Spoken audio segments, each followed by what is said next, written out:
Distinguished invited guests, friends from the media, welcome to the launch of a compact that is hoping to set Ghana's economic and political transformation on its very important trajectory.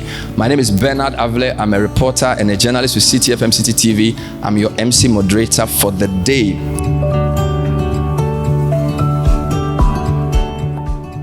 Today's program will bring to light very important discussions that have been held by ordinary Ghanaians about where they see the country's future, happening at a very interesting time for our country. I want to acknowledge some of our key dignitaries in the program, but before I do that, I feel it's an important morning to bring a poetry recital to set us all at ease and to give us some issues to reflect on. So before we introduce anybody, I'd like to bring up my very good friend, one of Ghana's most erudite poets, the very eloquent and gifted Chief Mumin, to set the ball rolling. Please welcome Chief Mumin.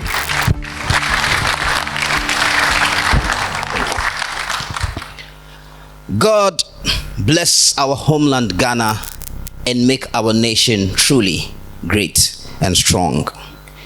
There was a time in this country when it felt the Ghanaian was invincible.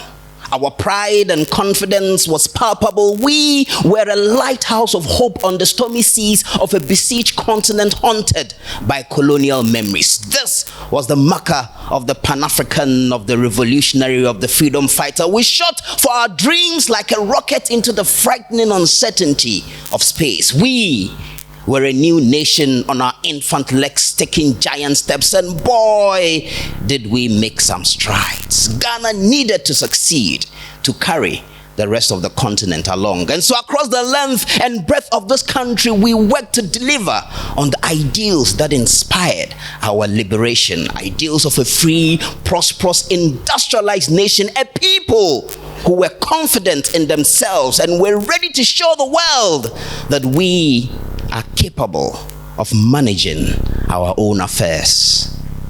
But somehow, somewhere, within the labyrinth of our checkered history, our dreams froze mid-air, suffered an amputation, and we stood by and watched the rest of the world fly by. How is it that from the promise of a great nation, it seemed we have become a broken generation?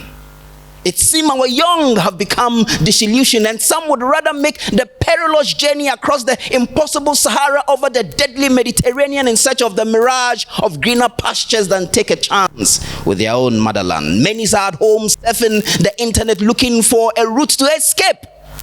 And some are even beginning to question whether our current democratic structures can deliver on the prosperity that we so seek. And so these are the weighty matters that set on us today. Can we dream again? Can we spark that invincible spirit again? Can we once again work to deliver on the ideals that inspired our liberation? Can we create the future we want? Can we bring together the Ghana Compact that would lead this new dimension in our history at this crucial moment of our lifetime? These are the weighty matters we consider today. God bless our homeland Ghana and make our nation truly great and strong.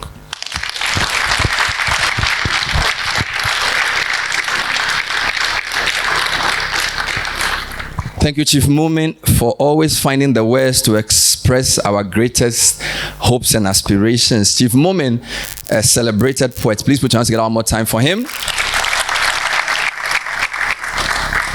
Welcome our viewers on Adom TV. We welcome our listeners on 97.3 CDFM. Welcome our online audience on Adom TV Online and on the Facebook and YouTube pages of ACET. This is the media launch of the Ghana Compact, coming to you live from the Accra International Conference Center. Having set the scene for us, I think it's important to now hear from, I think we can call him the convener. We're looking for the right adjective to use. He's led this process very firmly, but quietly. And I noticed he has a new haircut. And I don't know when he took the haircut, but he will come and give us his opening remarks, which I suspect will give us a better sense of where we've come from with this compact, where we are and where we're going. Distinguished guests, please help me welcome Dr. K.Y. Amoako. Please put your hands together for him. And there's a prize for who can guess the name of the haircut.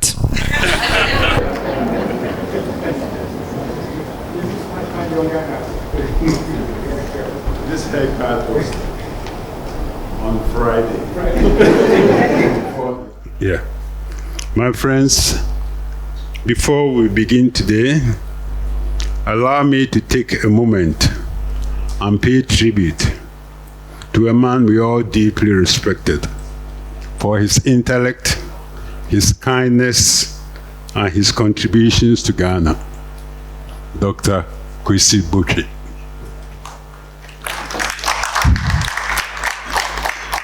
I had the honor of knowing Kwesi for decades.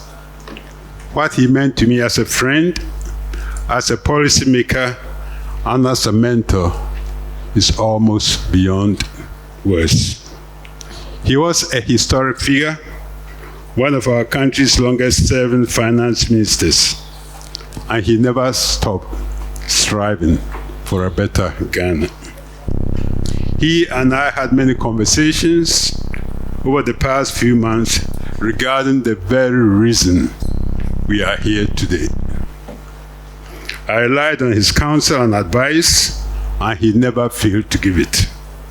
All of us here, I'm sure, carry a heavy heart as we mourn the death of this great son of Ghana.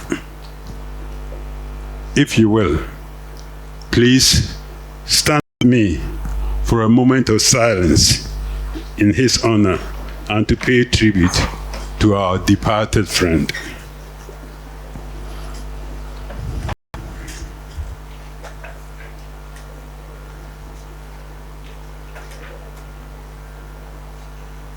Thank you. In Kwesi's spirit, let us continue. To start, allow me to express my deep appreciation to our moderator, Ben Abley, not only for his support today, but also for his contributions to Ghana and his passion for a well-informed and vibrant citizenry. Thank you, Ben. You have our well-earned respect and admiration. Distinguished guests, Your Excellencies, ladies and gentlemen, friends and colleagues, thank you all for being here today, for coming together to join me and each other as we embark on something new for Ghana, something that will harness our shared hope for the future of this country through a new sense of unity, urgency, and action. Today, I'm proud to officially launch what we call the Compact for Political and Economic Transformation in Ghana. The Compact will be an agreement between citizens and government, regardless of who is in power, on the direction of travel for our country, and on the vision and principles that underpin our democracy. It will be an agreement on ways to address our current pressing challenges head-on by bringing more voices to the table and putting policy before politics. It will be an agreement on the values we want to uphold as a nation. These are lofty goals, but they are not unattainable. We need a new approach and new solutions to create the Ghana we want. The Compact will bring us closer to these solutions. It has concrete ideas, committed collaborators, and a clear way forward. But the time to act is now. Let me explain why. 2 years ago this month, Ghana held its last national election. We know what happened. We saw deep political and social division. We saw a country in crisis. It wasn't the first time. Recent elections have produced a deepening sense of worry about the foundations of our democracy and in turn the future of our country. The growing polarization of our politics is drawing us further and further apart when we need to work in closer and closer together. In private and in discussions with colleagues, I began to consider some of the underlying factors that lead us to these problems every 4 years. A constitution that is no longer fit for Ghana's purposes. A fiscal framework that has led to big budget deficits and excessive borrowing. Frequent changes in policy direction, which makes development planning difficult, if not impossible, over the long term. These challenges alone are daunting, but there are many more that touch all segments of society and hold us back. For example, we struggle to translate our abundant natural resources and human resources into economic and social well-being. We struggle to engage, inspire, and most importantly, employ our youth, the very future of our country. And we struggle to honor the values that have long bound us together as a people: hard work and ethical behavior, honesty and integrity, equality and respect. The election in 2020 and its aftermath laid these struggles bare, and they proved to be a catalyst for me. Enough is enough, I thought. We can't go on this way. I have spent my entire career, more than 50 years, in African development. I've had the honor and privilege of working closely with policymakers and leaders across the continent. I am a proud Pan-Africanist, but foremost, I am a proud Ghanaian. I was 13 years old at independence. I grew up in Ghana, and I've lived through our post-colonial journey. The ups and downs, the successes, and the setbacks. Ghana has so many reasons to be proud. We have been at the forefront of African independence, African democracy, and citizen empowerment. We are known as Africa's Black Star, but we are also Africa's North Star. We have led and others have followed. Yet we have not fully realized our country's potential. We have not yet achieved the Ghana we want for ourselves or for future generations. This is why I developed the Ghana Compact, to seek a new, more hopeful and inclusive way to tackle the fundamental challenges we face, and to do so with a sense of urgency that the situation demands. We are quickly approaching another election cycle. Rather than repeat the patterns of the past, let us fix what has gone wrong together as a nation. Before the 2024 campaign begins in earnest, we have a window of opportunity to start doing things differently, to build a national consensus around Ghana's biggest challenges and opportunities, and to set a unified vision with clear goals and measurable targets. To create the Ghana we want, we need new political and constitutional reforms that help end extreme political division and polarization. To create the Ghana we want, we need policies that will lead to improvements in our fiscal health, to unlock greater and more responsible investment in our country's development. To create the Ghana we want, we need gender equality and major improvements in the health, education, and skills of our people. And we need committed vision of economic transformation and a strong system that will ensure leaders stick to the plans that will get us there.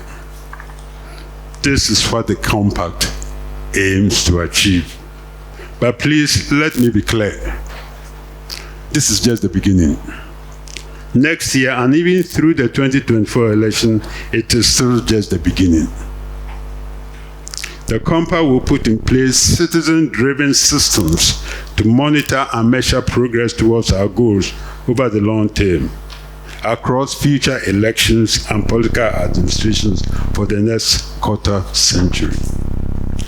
Ladies and gentlemen, friends, what we start today is no small effort. What we seek of you, no small ask. To be successful, the compact will need the commitment of all Ghanaians, regardless of background, religion, political party, age, or gender. It will need selflessness. It will need compromise. But if we are successful, we have laid the foundation for something truly incredible. Agreeing on a common vision and the roadmap for Ghana will help make our elections more about the issues and less about the politics. It will help our government focus on national interest over party interest. And it will help empower us as citizens to take more responsibility for our country's development as we journey towards a better, more secure future. My journey will one day come to an end. And the future belongs to my children and grandchildren, and to your children and your grandchildren. What kind of future will they have?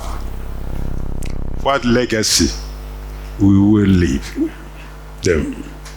These are the questions to consider as we go forward, working together to turn our fortunes around, to create the Ghana we want for ourselves and for future generations. Thank you.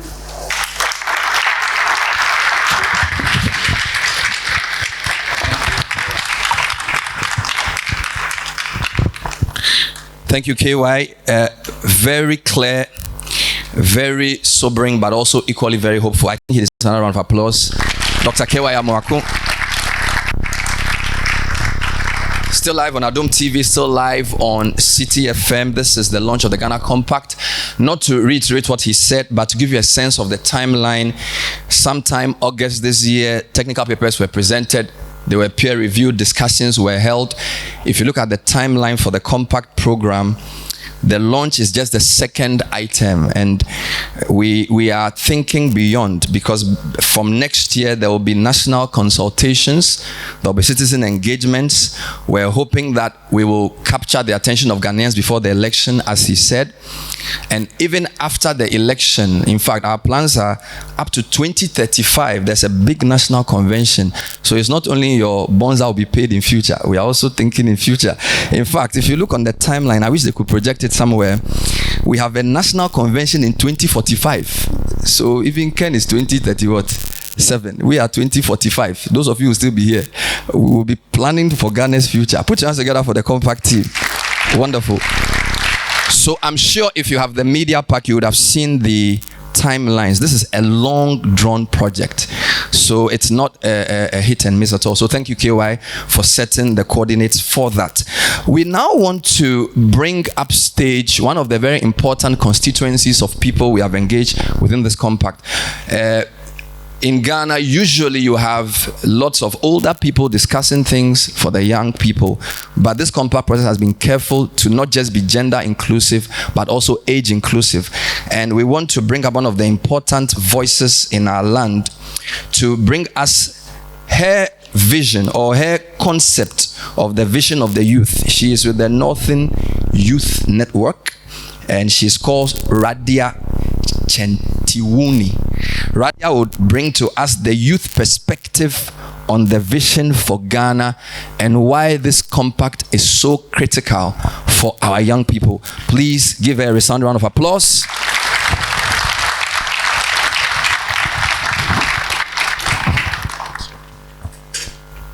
Thank you very much. Distinguished invited guests, pressmen and women, ladies and gentlemen. It's a singular honor for me to be part of this event and to represent my generation. This means a lot to me as a person and to other young men and women. In many ways, Ghana has done so well for herself.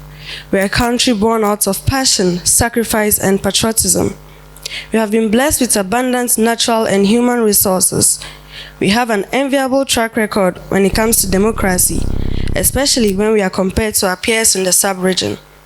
However, despite all these advantages and blessings, we face complex challenges that hold us back, especially in the absence of critical and deliberate intergenerational ideas. I fear for the youth of the country. Our trouble starts with an educational system in need of reform that better prepares us to join the world of work. How do we build the Ghana we want when we cannot translate the natural talents of young people into formidable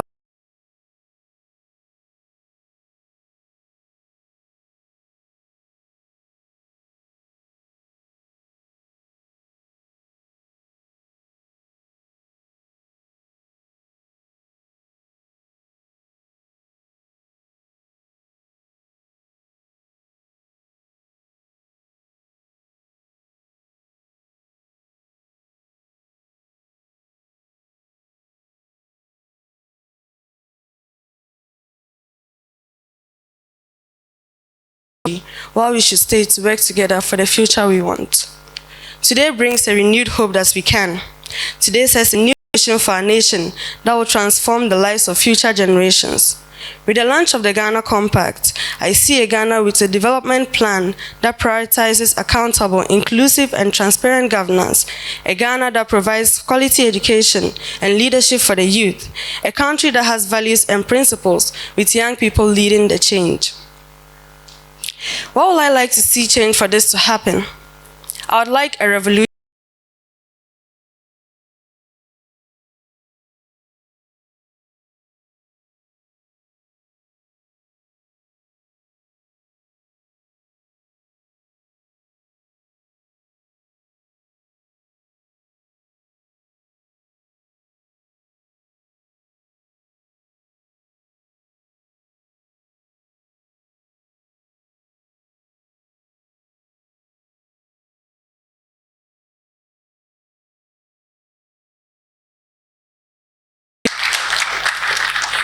All the stabilization plans for revamping the economy have only intensified the hopelessness of the youth. The severe hardships placed on Ghanaians, especially young people, is a threat to the security of our dear country. I say we have had enough. Enough of rising unemployment rates. Enough of unsustainable job creation and opportunities. Enough of bias and underrepresentation at the decision-making table. Ghana can no longer continue along with this path if we want to survive and maintain our record as an example to the rest of Africa. It's very crucial to pause at this moment and reflect, re-strategize, and recommit to building the Ghana we want. It's imperative that young voices are heard and given the opportunity to contribute and share fresh ideas to address the challenges we face, ideas that will positively change lives. To build the Ghana we want, young people should be seen as key players and partners in economic transformation and development. The era of overlooking young people in the design, implementation, and monitoring of programs should be long gone. The United Nations have recognized that young people are major human resources for development and key agents for social change, economic growth, and technological innovation. There's the need to make deliberate and conscious efforts towards strengthening youth participation and engagement to attain the Ghana we want. Recognizing that young people are assets, not simply viewing them as lacking capacity or being deprived by circumstances, is very vital to attaining sustainable development. Ghana will continue to be the enviable nation within African countries if we prioritize the inclusion of young people in all issues of economic and national development. In the unity and progress of a nation rests the respect and welfare of the young people. My name is Sister Akurade Achintuni, and I represent the youth of Ghana. Thank you. Revolution has become a very serious word. So when you say revolution, people's hearts started beating. But I will join your revolution. A revolution where young people will take part in the design, the monitoring, and implementation. That was a powerful speech. Put your hands together one more time for Radia. Wonderful. We're live across the country for the launch of the Ghana Compact. And if you are wondering, we have a couple of suggested hashtags. The Ghana we want. The Ghana. If you don't know what a hashtag is, it means you don't belong in this conference. Okay, it means you are not youth. All right. The Ghana we want. The other hashtag suggested is Ghana Compact.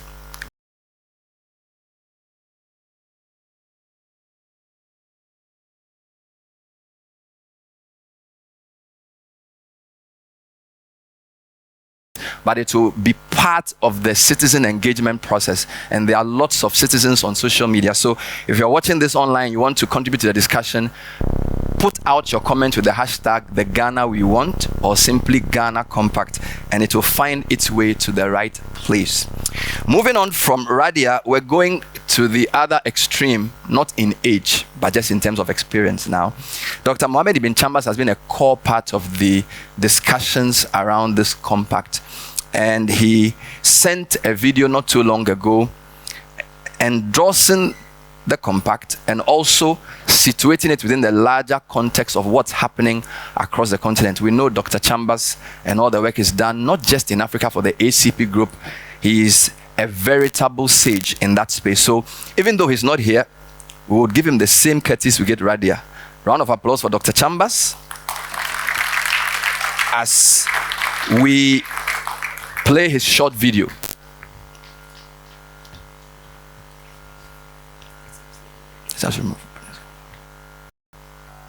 Economic transformation is a timely and welcome initiative.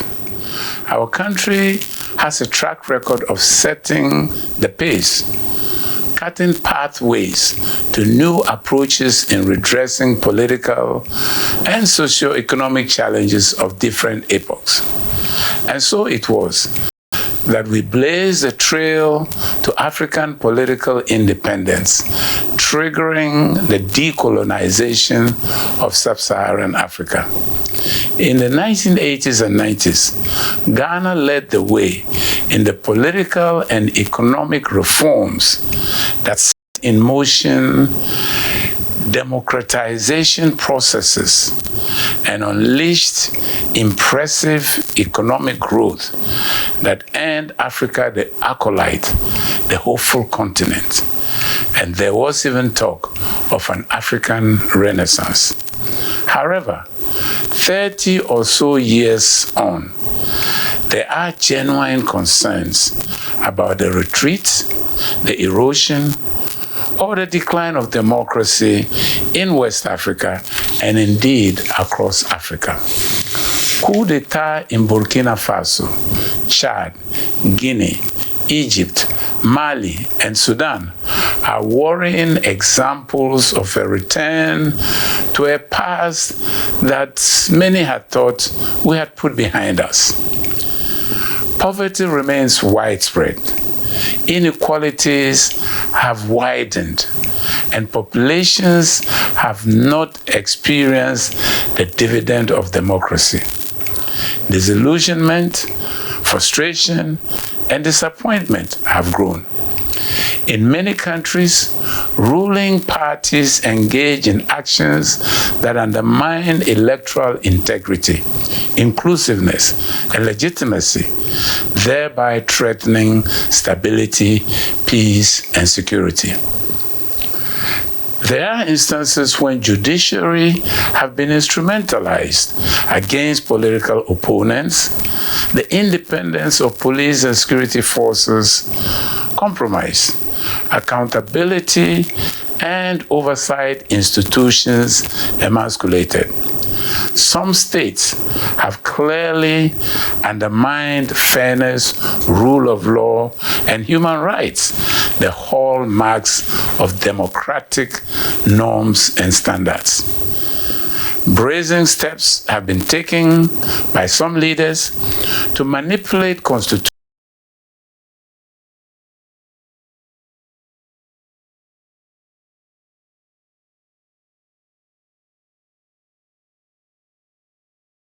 for that attitude.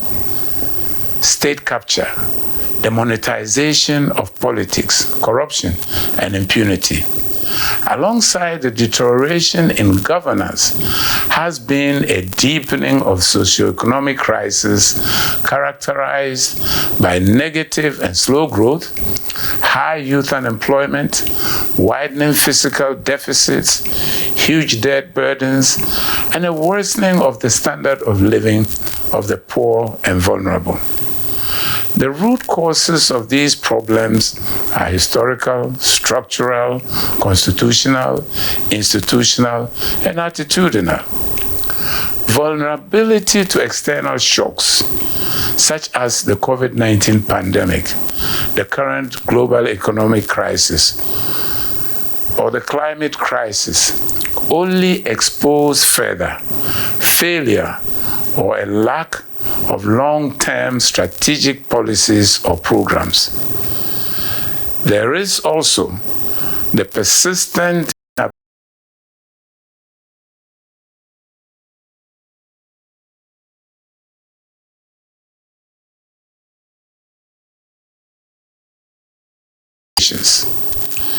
Here is where the compact for political and economic transformation becomes imperative. And where else to embark on such a transformational journey than in Ghana?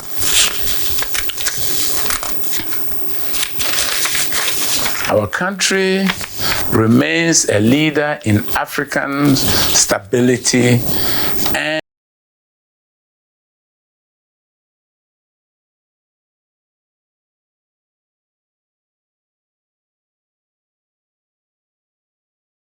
time in 3 decades. The time is now to correct course and to turn our fortunes around. We must recalibrate our systems and approaches to make them smart and responsive to the challenges of the times.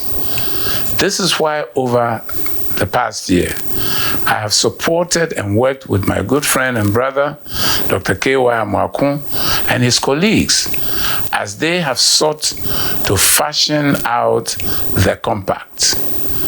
I've personally participated in some of the consultations with wide-ranging stakeholders, public and private, government and parliament, political parties, civil society, think tanks, leaders of thought, labor leaders, the media, cultural activists, etc. It is my hope and expectation that the compact pioneered in Ghana will be a template for states in the sub-region and across Africa to address the deficit in democratic governance and persistent poverty and socio-economic challenges which more than 60 years after political independence still exist. I wish you a successful launch of the compact. Thank you.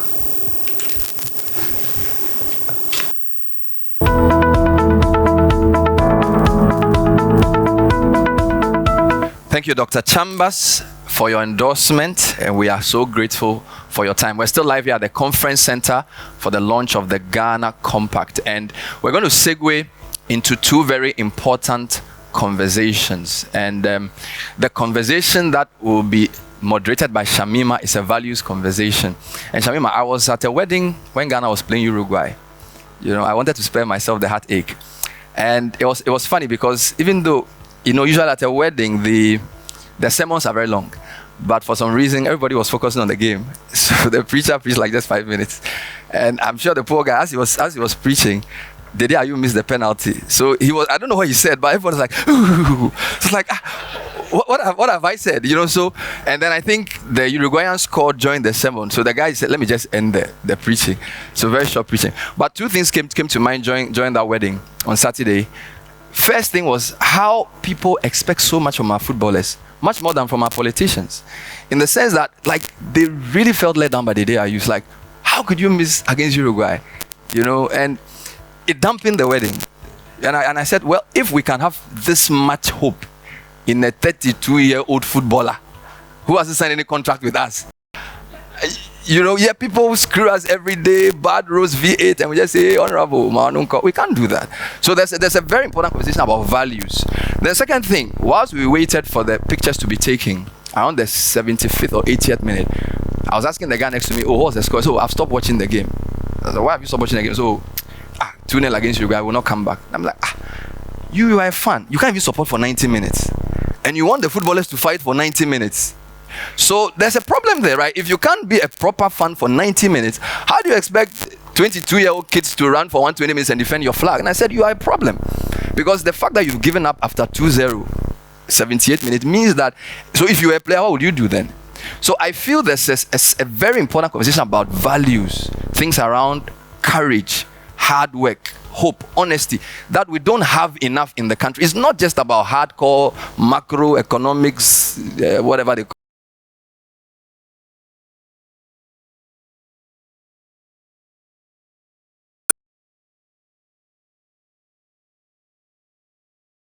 Shamima for days. I mean, when we were Legon, demonstrations. It's funny. He was the Deputy Minister of Education before I entered Legon, right? And he's still doing his work in the public space. So not all politicians want to chop our money necessarily. Not all of them end up stealing our money. Some of them fight for our good, like Chambers, right?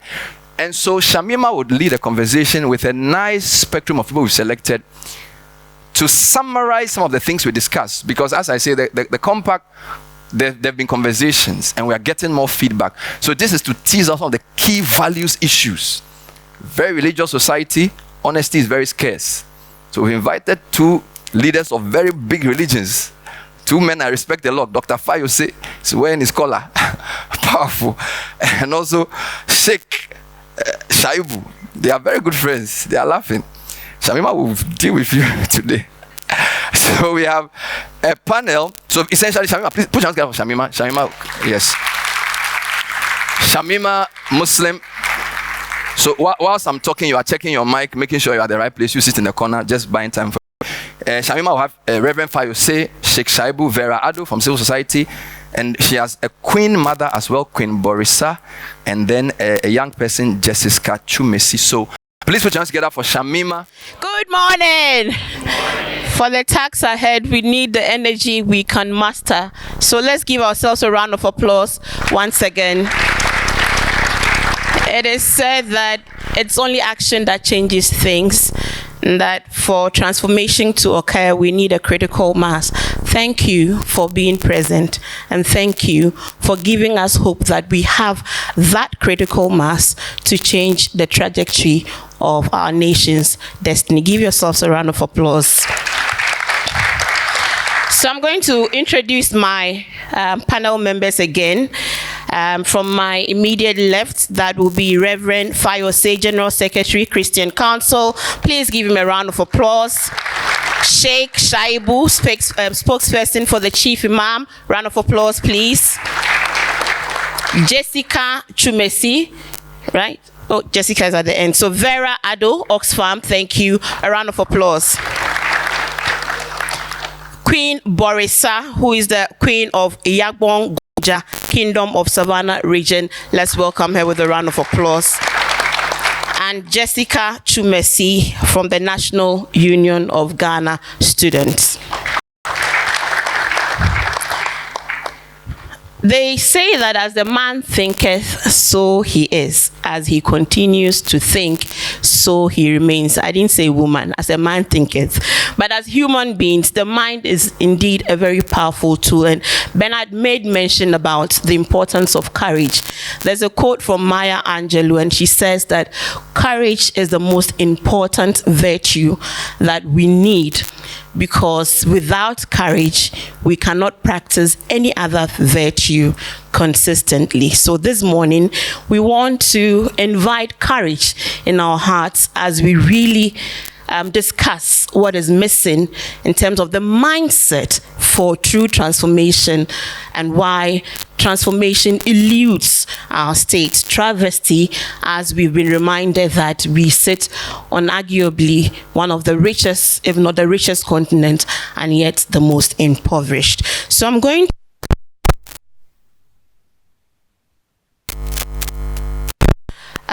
KY tells us in his speech that there are some bottlenecks that are hindering the development and the true transformation of our country. He mentions about constitutionalism without real limits to power. He mentions about multi-party democracy that is reduced now to a duopoly between two political parties, and the extreme partisanship that is characterized and the attendant effects on continuous development.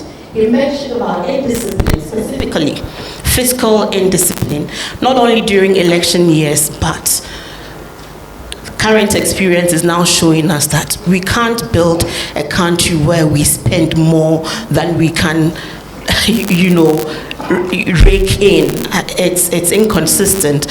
So my question is, what the compact wishes to do in the light of this Herculean task? Do you think that there is any hope at all that this compact, this gathering of like minds, can in any way scratch the surface of the problem and lead us to a more progressive path? Reverend Fayosi, I'll start with you on that in just 2 minutes or less.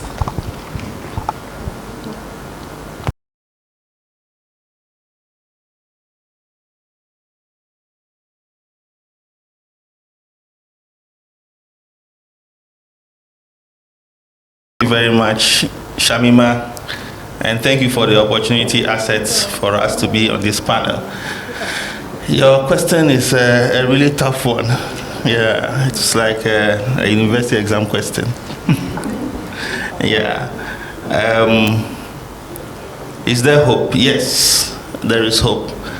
For a very long time, the way that we have done things in this country is that we allow the political elite to determine the course of how things are going to proceed in this country. And we do that when the political parties come and read their, what they call them, their manifestos to us. So they sit in a room somewhere, leave out the entire nation, and then come out with things that they believe will convince us to vote for them.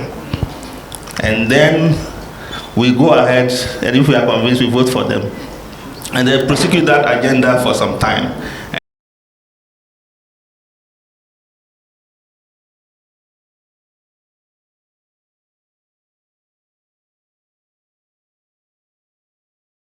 This way of doing it, this compact way of doing it, the Ghana we want,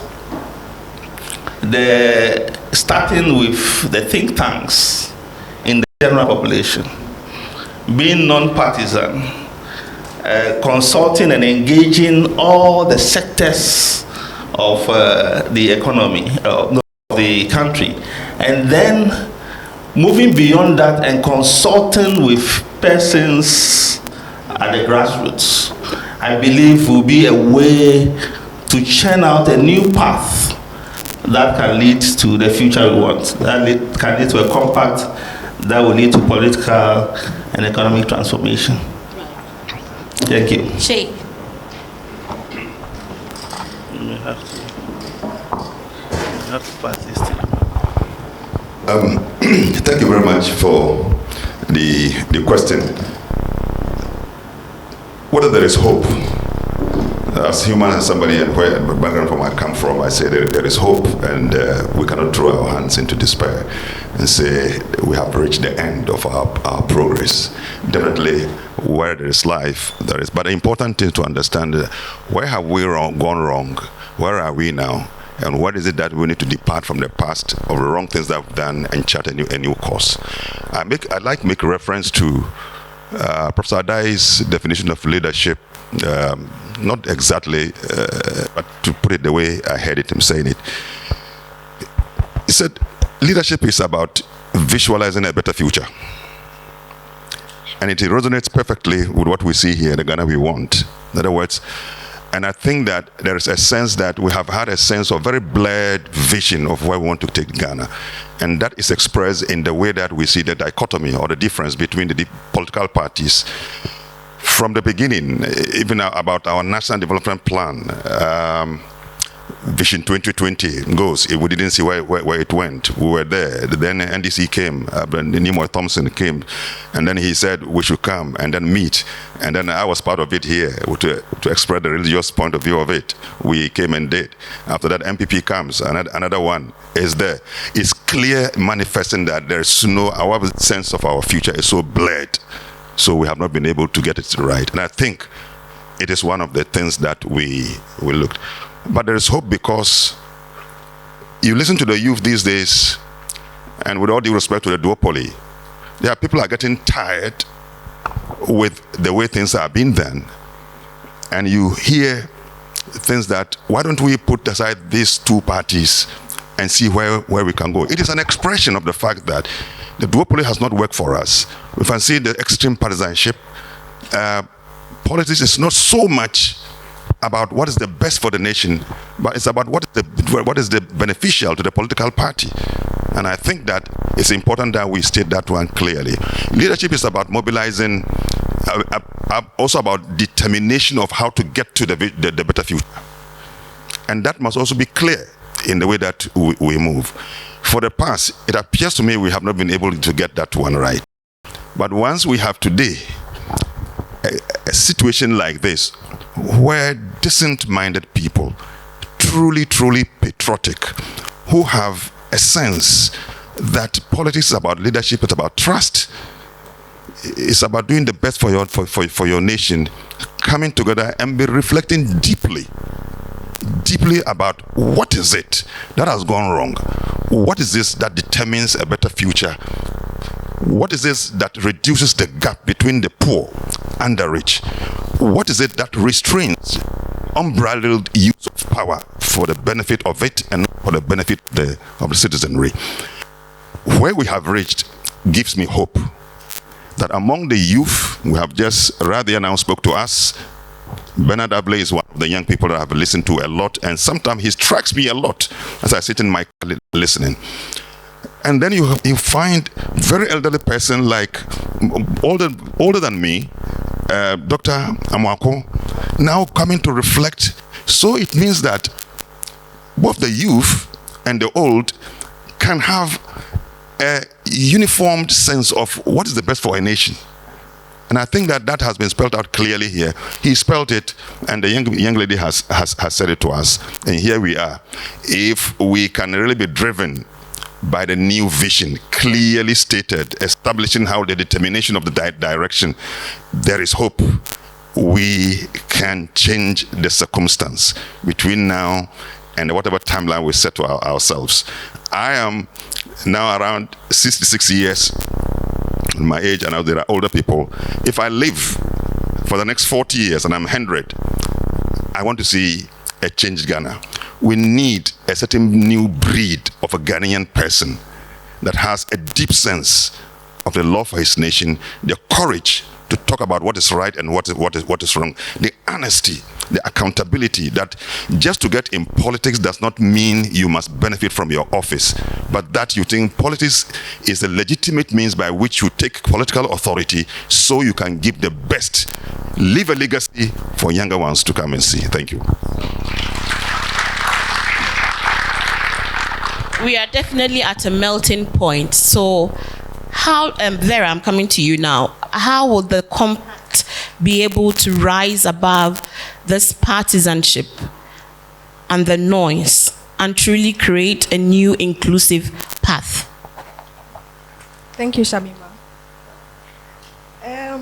I guess.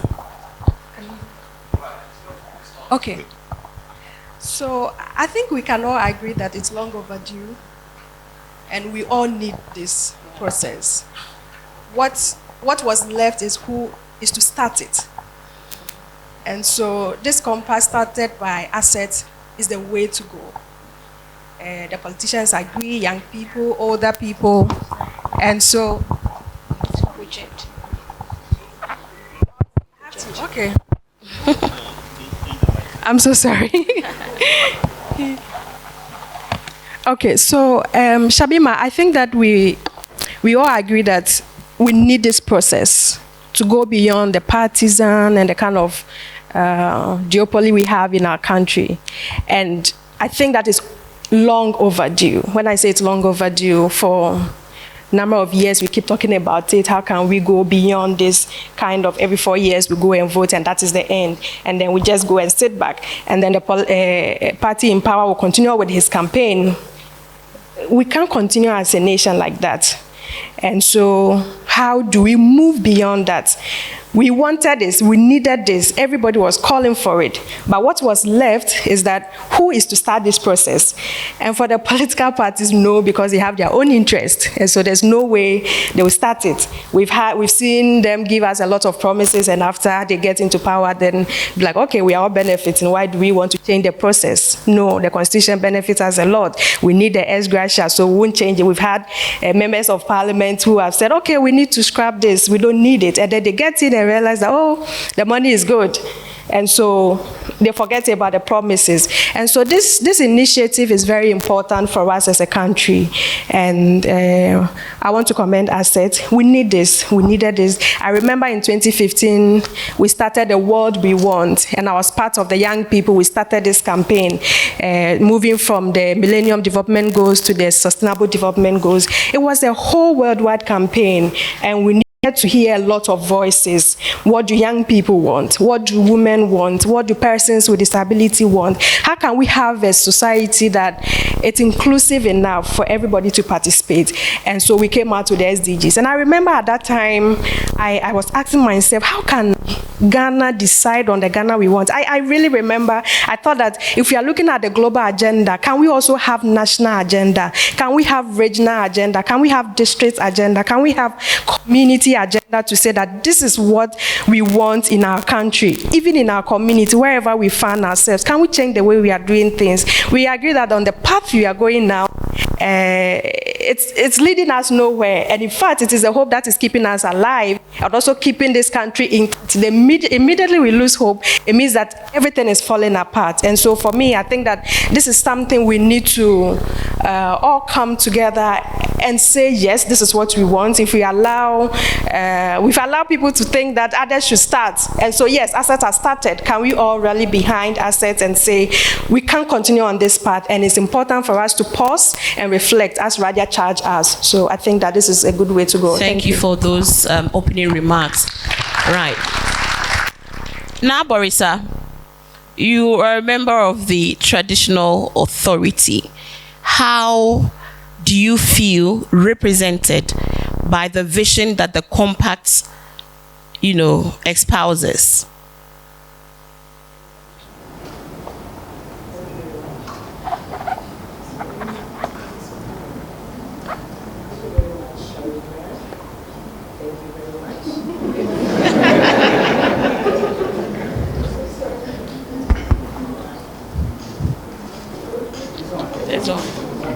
Thank you very much. Yes, Shamima and ACET. Very cheaply with quick correction.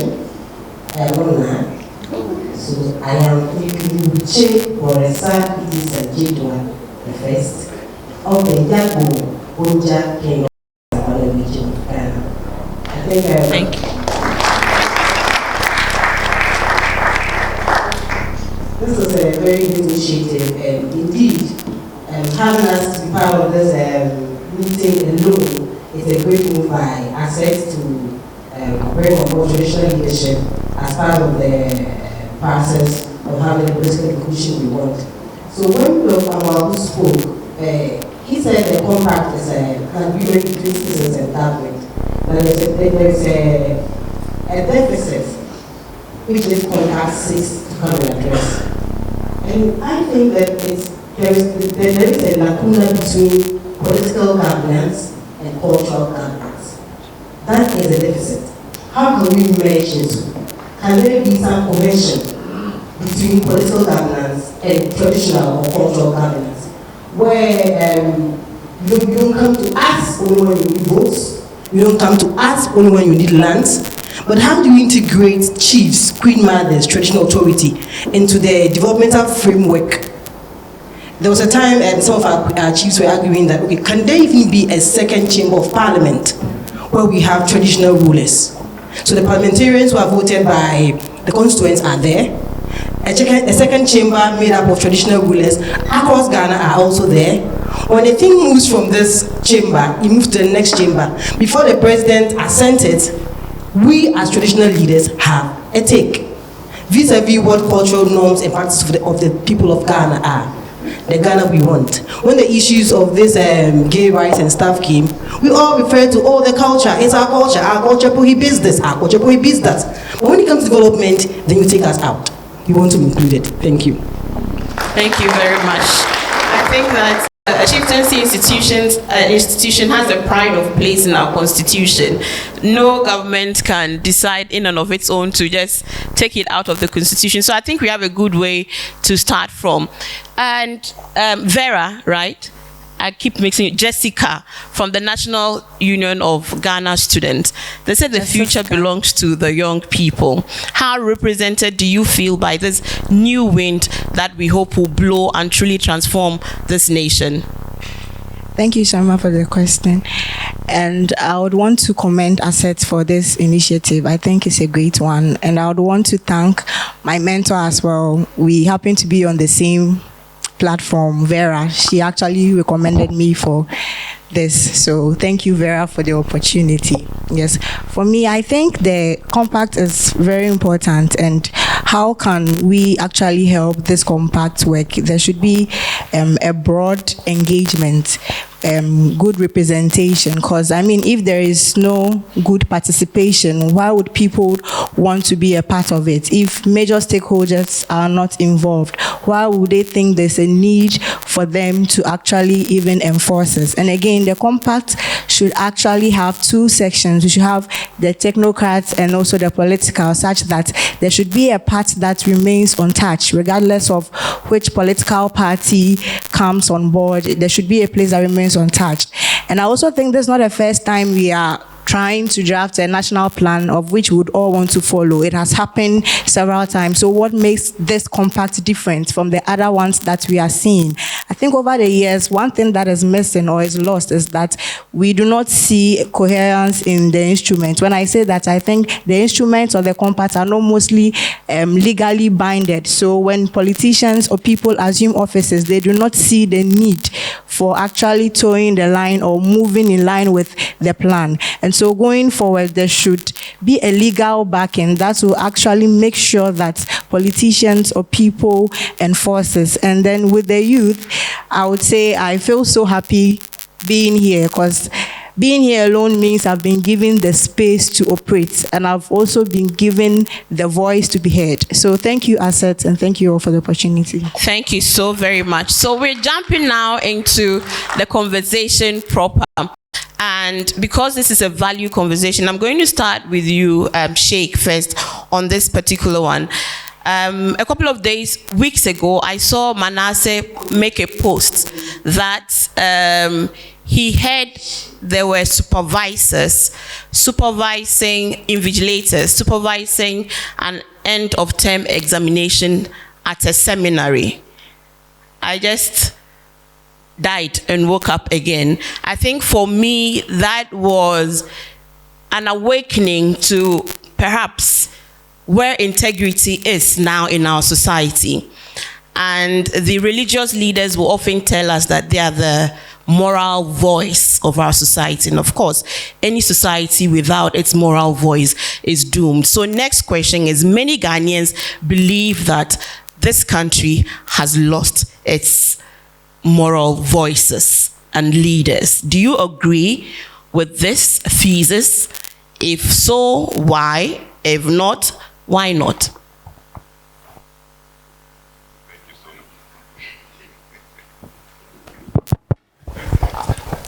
I think I would sound hypocritical if I say I don't agree. I think what is statistically factual is that Ghana is a predominantly a religious country. Predominantly, statistically speaking. And I can say between 90 to 95% of citizens in this country belong to one religion or the other, particularly Islam and Christianity. That is true. But that dimension only gives the public show of what religion means phenomenologically. And we must draw the dichotomy between what is religiosity and what is righteousness. I think we are predominantly religious, but we are predominantly not righteous. And for me, it's a failure, and I want to be very honest. I say, Ghanaians, we are thankful to God. It's given us peace. It's a gift, favor that's given to us. But read us very well. Read us very well. We are envious. We hate. We are lazy. We are corrupt. We are wicked because we don't sympathize. I mean, tell many of the negatives. When it comes to work, go to workplace and see how people work. The honesty that a country needs. Because a nation is not determined only by the territory it occupies. It's not just Ghana, it's not just that part of land or the surface of the earth that has been given the name Ghana. It includes its wealth, it includes its human beings. And human beings make a nation, and human beings destroy a nation. And that is why, I mean, pardon me, I mean, shamefully we are telling ourselves that we've gone to IMF 17 times, a nation so much endowed. And every government that has come has accused the previous government of corruption. So if I told you you were corrupt, and I came in, and after the one, before you came, you also told me I'm corrupt. So who is the corrupt one? So, and yet, those who manage our public purse, those are the political elite, all of them, every Sunday they are in the church. I can assure you of that. Every Sunday.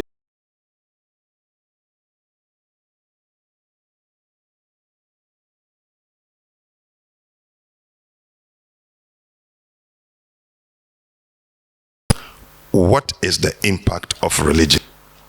But it is not the fault of religion, because religion has come to give us all that the best. All of the best values are there, including our traditional religion, including our cultural values. I was reading the material this morning, and Archbishop Sapon, I hope he's alive. I have not seen him for some time. You know, and he has a deep sense, though religious, Christian, a Catholic, a deep sense of traditional culture. He has it. And he talks about, if a citizen or a member of a community is so good in terms of doing what is right for its right sake and avoiding what is wrong, he uses a kind of expression, oye nipa, or ye nipa dodo. He is truly a human being. He is a human being, but the other one says he's truly a human being. And this summarizes what we feel about the values as expressed.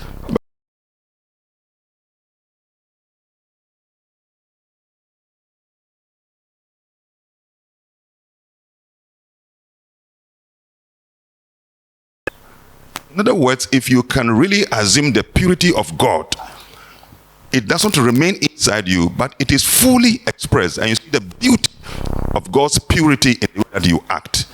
And that is why broadly sense of love thy neighbor as thyself for example, should tell you that when you are in an office, when people have been giving you money, you are going to manage it. Every bit of your action is going to affect somebody, and you must be conscious of it. So if we know this, and it is not happening, I feel embarrassed. So is it a failure on the side of our religious leaders?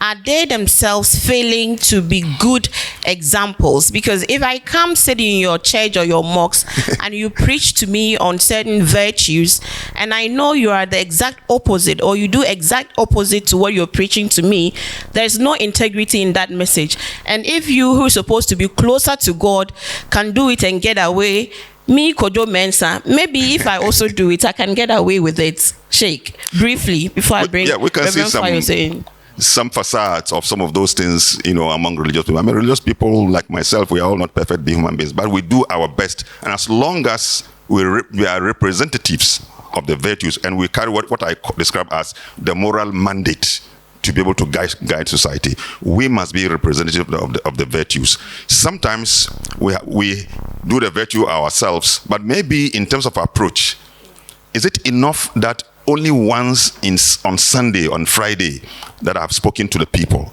Is it enough a method to change somebody? Probably in terms of the style of our education of the people, and how we have also infused that moral energy to be expressed at the family level, there is a gap. And I think those gaps is what are expressing in the weakness that we are seeing. But many of the religious people are very, very fine people. You meet them, when you are close to them, you see they are people and women of integrity. But maybe it's just like a teacher in the classroom. Right. Having all the knowledge, all right, but he has a very bad method of teaching. He cannot make a good student. But if he improves, he has the core knowledge. And yet he also has the skills to impart. Now, impartation of knowledge leads to learning. Learning is a relatively permanent change of behavior as a result of experience. Once you teach people and you do not see the change, learning hasn't taken place. Right. And I think our knowledge of the learning skills is a problem for many of the religious people, and that accounts for the gap we see. Very well. So there's a gap. Reverend Fayose, to you, I mean, the example I gave about having supervisors at an exam in a seminary, is that profound to you as a religious person, and the way money now is worshipped even in our religious spaces?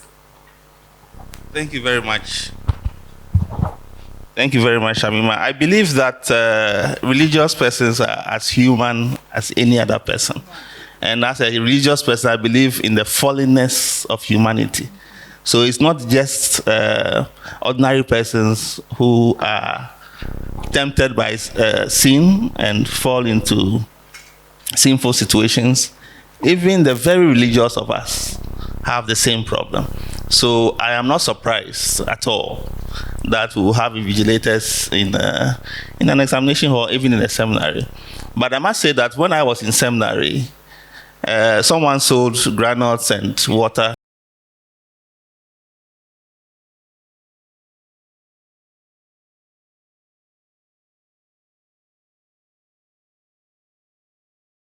For a long time, until one of the children of the lecturers decided to steal some of these things, and that stopped. So the point is that we are very human. Regarding the question of whether we have lost the moral voice, I believe that my answer is slightly different from, my position is slightly different from that of Sheikh, that we have not lost the moral voice. What we have lost is morality itself. Morality and some of the ideals and values of society. And if you ask me, I'll put the blame on all of us, because we have taken this out of our educational system. We have taken this out of our schools. We have stopped teaching moral and religious education. We have stopped. RME is still in. It's still there. Yes, okay. My children are studying RME. Okay, but we've watered it down tremendously to the extent that we have taken certain things out. Let me give you an example. Something like prayer, for instance. We have taken it out.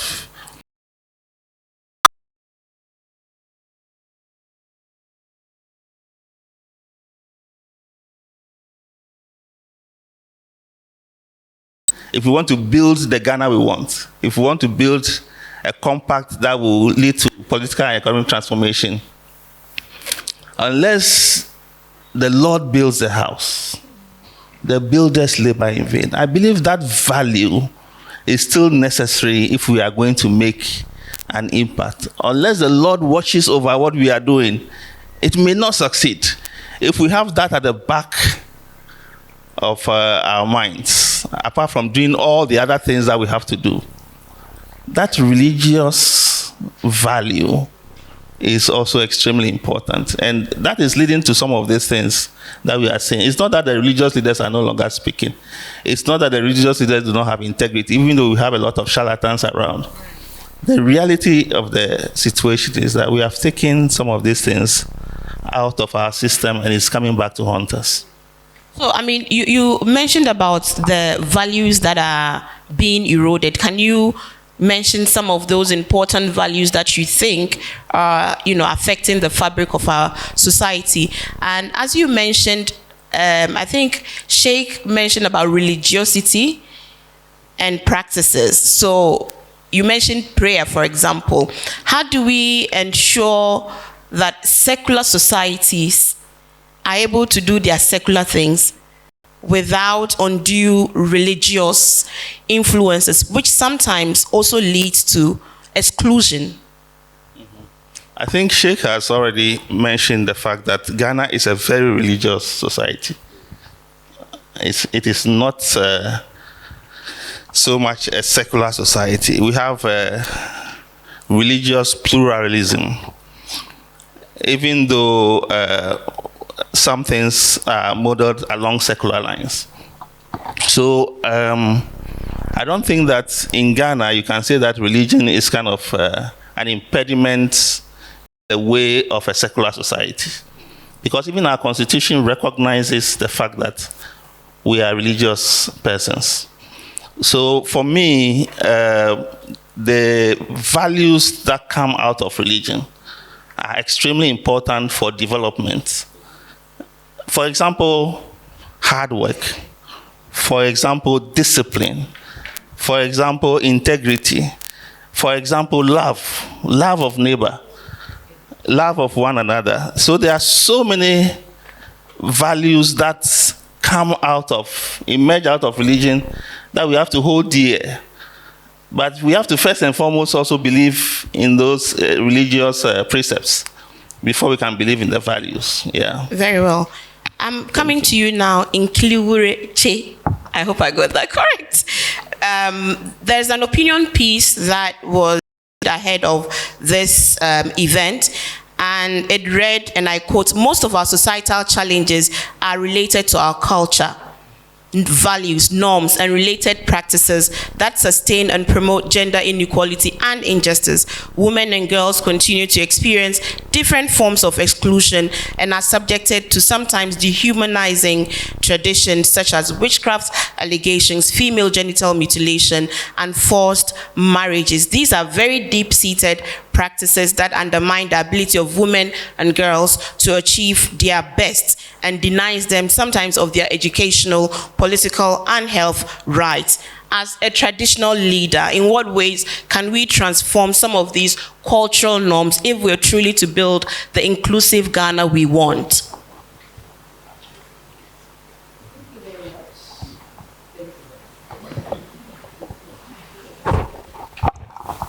The mic doesn't like you.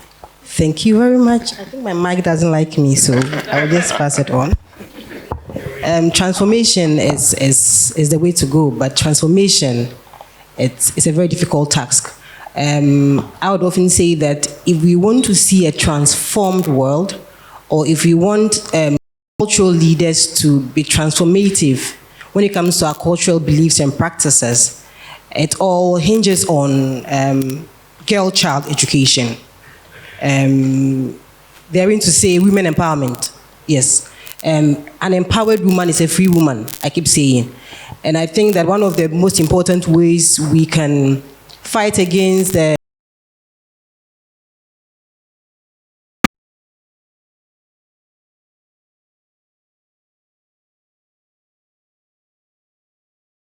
the issues than the solution. And if you come to my region, for instance, the stats have it that girl to boy ratio in education has increased from the very basic and primary levels.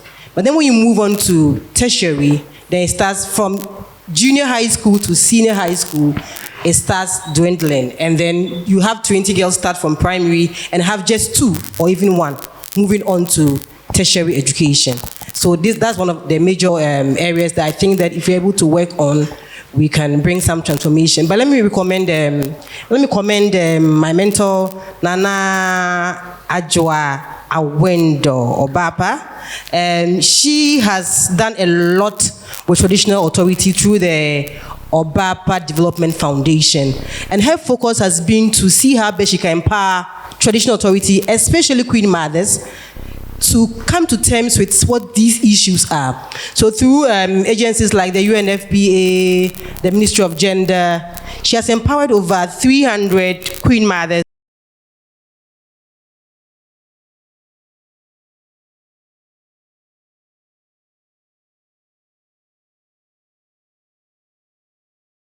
need something I want to term cultural modernity. Cultural modernity. And if you look at me, you want to find out, okay, is she a Northern Queen or she's a Southern Queen? Cultural modernity to mean that as the trends changes, you take conscious, intentional steps to make sure that the development of your people is paramount or is at heart. Vis-a-vis trading cautiously with culture. When you come to where I come from, Bole, the Bole traditional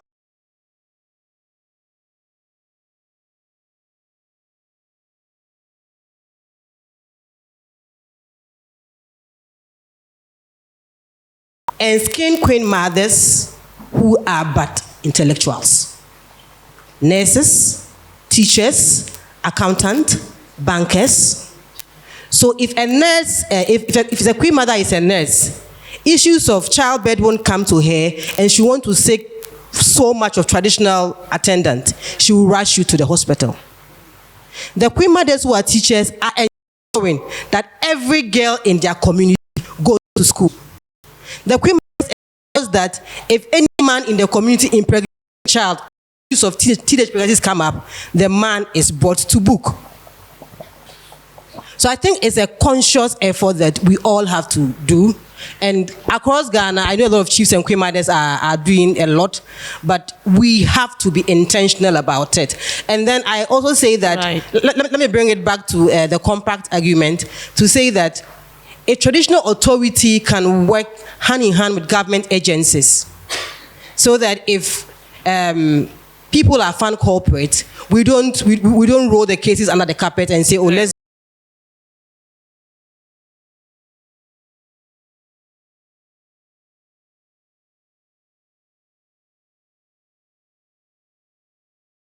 it's very creative.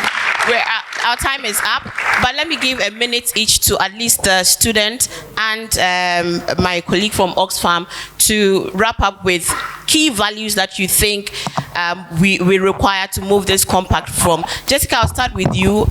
As a student, what values do you think young people need moving forward? Briefly. Okay, thank you so much. Please. Sorry for that, we run out of time.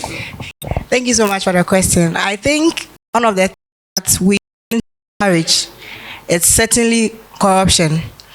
And when I talk about corruption, I always say what makes people corrupt. It's either poverty or the fear of poverty. Those who are poor are corrupt, and those who are rich are also corrupt because they are afraid that probably when they lose certain positions that they are occupying now, they might not be able to acquire so much. So they would want to acquire it now so that when they are not in office, they can benefit. And so now the question is, what makes corruption itself a problem? I see it of more cultural, because I want to use this scenario. For instance, if an author has a book that wants to introduce to a school, brings the book to the headmaster. Okay, the book is 5 cedis. The headmaster takes the book, introduces the book to the teacher. The book is 10 cedis. The teacher also takes the book, introduce the book to the students. It's 15 cedis. The student goes home, tells the mommy, we are buying a book at school. It's 20 cedis. Mommy also goes to daddy. Our Quranic book now is 25 cedis. So I mean, when it comes to corruption and all that, it's a cultural problem. We all fall short, but we always make it look like whenever we are talking about corruption and integrity, it's only about politicians who are corrupt. But that's not to say they are not corrupt. However, everyone is capable of being corrupt. So going forward, we should put up a cautious effort. We should change our mindset in order to help the compact work and make Ghana a better place to be. Thank you. The softwares, mindset for transformation. Yes, please, your concluding remarks. Yes, so if we say we've lost it, Shamima, means that we had it at a point. So at what point did we lose it? Can we go back? Can we reflect on it? And we must nurture it. We can't just assume that, well, we have values, this is Ghanaian values, and so as you move along, it goes with you. We have to guide it. The family has a role to play, the school system, teachers, and the government. And so as individuals, we all have a responsibility to make sure that we stand by it. And when people also stand up for these values, what are our responses towards that? And so if you work hard, you work late, people are asking you if you work in the government, now papa dia. And so even us, how we react towards those values when people show it, it's important for us to nurture it as we go along, and do not just assume that, oh, this is we have these values, this is what we need. We guide it through all the processes in our life, starting with the family, which is the basics that we need. Thank you. Thank you so very much, and thank you to all of you for your attention. Sheikh Shaibu, spokesperson of the Chief Imam, Reverend Fayose, General Secretary, Christian Council, Jessica Nooks, Vera Ado, and Queen Borisa. We appreciate your time and sharing your thoughts with us. So that's it from us. Thank you for your attention. Handing over to Bernard. Yeah. Thank you, Shamima. Please put your hands together one more time for the panel. Sheikh. Shamima. We're live on our Dome TV online. We're live on all the social media platforms of ACET. It's just a 2-minute break, so please don't go anywhere. Just to recalibrate and start. When we come back, the panel that I'll be moderating, not sure what name to call it. I'll probably call it the Compact Partners Panel. Compact Partners Panel, because this is not an ACET thing. I keep hearing, thank you, ACET, thank you, ACET. We like the thank you, it's not an ACET thing. It defeats the whole purpose if we make it an ACET thing. So we reject the ACET tag. All right, we reject it. It's a Ghana thing. The hashtag is the Ghana we want, and it's the Ghana Compact. It's not ACET Compact. So please delete ACET from your mind now. Please, this is very important. And then we would also introduce, you have a nice raft of people here. We would introduce some of them, really important minds who have contributed to the process, who have committed to getting us to the end. So we're going to take a 2-minute commercial break. 2-minute commercial break. We'll be right back. Thank you. Welcome back to the launch of the Ghana Compact. We are live at the Accra International Conference Center. My name is Bernard Avlet. Thank you for staying with us on Adom TV. Thank you for staying with us on City FM. Thank you for staying with us on Facebook and YouTube. We are just moving into the next panel discussion. If you just joined us, you've missed some very important conversations. Dr. Amoako set us off with the opening remarks. We've heard from Radia Chentiwuni, who's giving us some thought-provoking ideas about how young people see the future. We've also heard from Dr. Mohammed Ibn Chambers, who joined us by video link. Shamima Muslim just moderated a fascinating panel comprising very erudite minds. We've learned a few things from that panel. 5 things struck me from that panel. Righteousness is not the same as religiosity, Sheikh. You can patent that. It hit me like a bomb. You also spoke about the moral mandate. He spoke about morality. We'll discuss that later. And then there was also the lacuna between political governance and cultural governance. How many of you love the Queen? Where is she? I mean, oh my God. I mean, I want to be your subject. Where is your country? I want to come and start a radio station. My Lord. Just clarity is unbelievable. And of course, Nanajua Window, we recognize your role there. Then, of course, I think that the thing that struck me most was the Oyenipa Pan. It's very powerful. And I thought that was Archbishop Sapong, Yeah, thank you. So let's put our hands together for the panel. The whole panel. Correct panel. I have a tough job. My panel is a bit distorted. Somebody was saying, Bernard, your panel is imbalanced. So we are striving for balance within both panels. All right. So sometimes balance is when you have one panel, 4 women, 2 men, another 5-1. But overall, it's 5-4. So that's the overall balance. So you can have balance within and balance across. So please forgive us. All right? Because we are not trying to say when it comes to hard issue is men, soft issue. No, that's what I'm saying. Sometimes it's just difficult to get people. So forgive us. All right. Having said that, my panel, in no particular order, sat next to me, Dr. Priscilla Chumesi Bafo, Senior Lecturer, University of Ghana, a very well-known economist. Put your hands together for her. Next, Leslie Dwight Mensah, one of the big minds at IFS. Put your hands together for Leslie.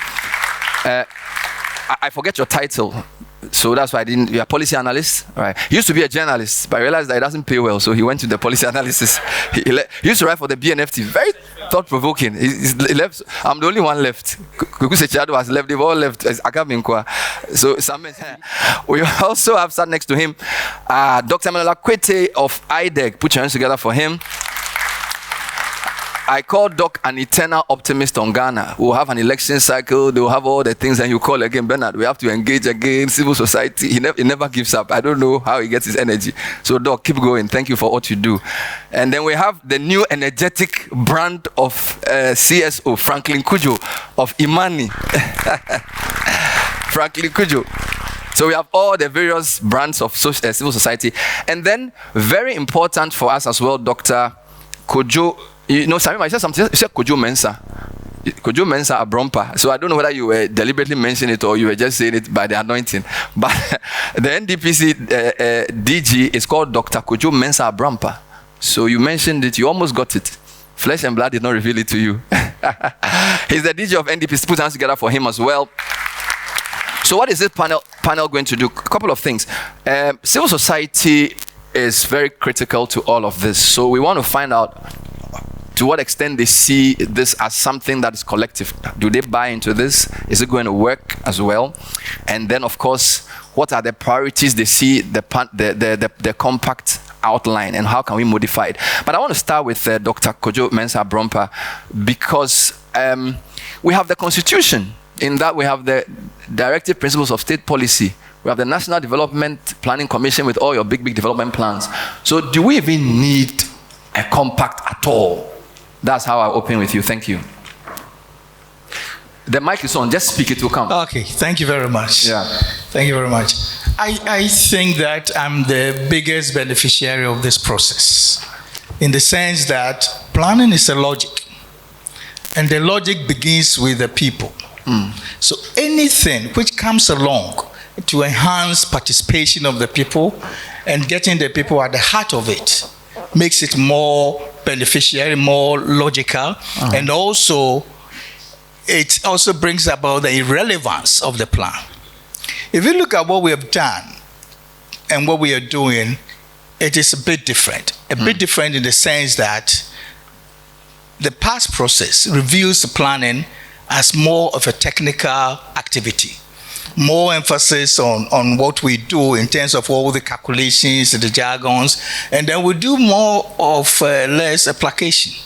After going through all this process, we're going around to bring the people into it. You know, we've met the chiefs, we've met the district, we've met the CSOs, and basically some 1 hour conversation, and we say that, yeah, we have them, this is the plan. I don't think that helps. So this brings about, and given what I've heard and what we have gone through this process right from the beginning, it is reversing this logical, technical process, beginning from the people, bringing down the goals and all these things through. If you look at all our plans, you look at all the vision and the goals, right from the, way back from 1920 with the Gorgeous Peg, it's never different. It's improving the lives of the people, building a fair and equitable society, coming out with a participatory governance, strengthening our accountability process, improving our infrastructure, and it runs through all of them. Okay. So there could be one tilt here or there, but that is it. But I think that if we begin this process on a stronger participatory basis, then it enhances also the public financial management system. Because there are two things here. If we begin it from a participatory process, then you can also demand accountability. Okay. Let me put this question along. I wonder how many of you have visited the website of the National Development Planning Commission. But all these documents are there from all the plans that we have, including the most recent long-term perspective, the 40-year plan, the summary of the Ghana at 100, the medium-term framework, the first phase, the second phase, all of them are there. And at the end of it, there is also annual progress report, which is the accountability for the use of our resources. And I wonder how many people and how many Ghanaians are privy to this document, but it's there on the website. At the end of each year, we have a team of people who go around the district and the regions and have discussion with people and come back and give a report. The report is also deposited in Parliament. And there's a whole time deliberation on it. They call National Development Planning Commission to have an interaction with them. But I'm asking myself, at the end of it, where does it end? Where do we have the people also coming in? So I see this compact. It's not just, the usual process, but this is bringing up targets with defined results, which at the end of the year, this annual progress report will have something definite decided by citizens to report on, and not just deposit it in Parliament, but also have an interface with the citizens since it started with them. And that's so how you I see this as complementary? Very, very complementary. Just a quick question, because I know you have to cut a slide.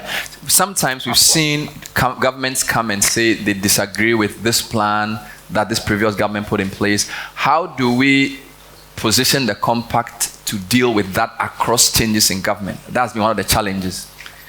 You see, if you look at our constitutional process, it brought in one element which you haven't paid a lot of attention to, and that is the coordinated program of economic and social policies. The essence of this document is to serve as a bridge from one government to another. Okay. But that bridge can only count on a perspective, long-term, vision. This is our vision as a country. I bring my coordinated program as a response to how I'm going to interpret this vision.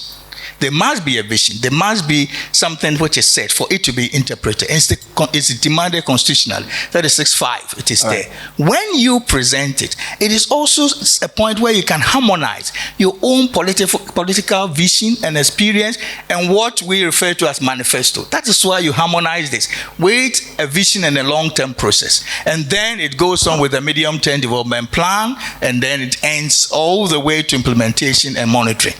The challenge here is that once accountability is not demanded, I can deviate even from my own coordinated program, which I've sent to Parliament and agreed upon.